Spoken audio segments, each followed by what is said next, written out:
बाहर सुनाओ। मैं तो उन्होंने रोटी का क्या रही मैं क्या पकौड़े दे दो, कहते नहीं 50 तो घट नहीं। मैं क्या 30 तक दे दो, अच्छे बेचने।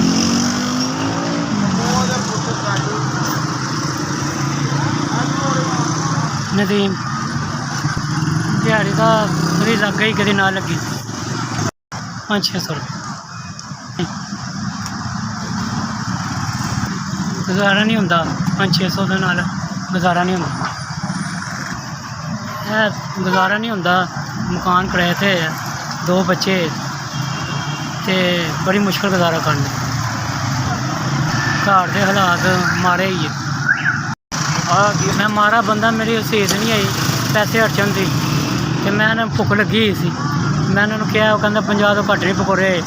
मैं क्या मैं 30 तक खा सकना, मेरे वसैल है इन्ने स्वाद नहीं देंगे।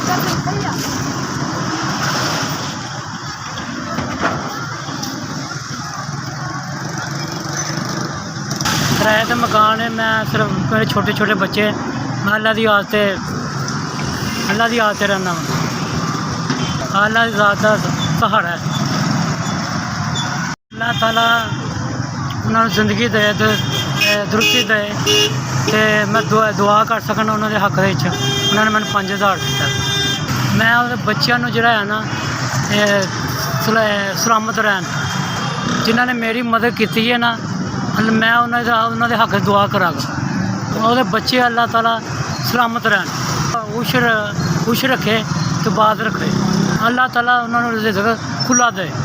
अल्लाह ताला इन्ना दे वंडदे रहन, किसी चीज़ की कमी ना होने। ऐस भी ऐस मेरे गरीब का भला किया, तो अल्लाह ताला तुहाडा भला करे।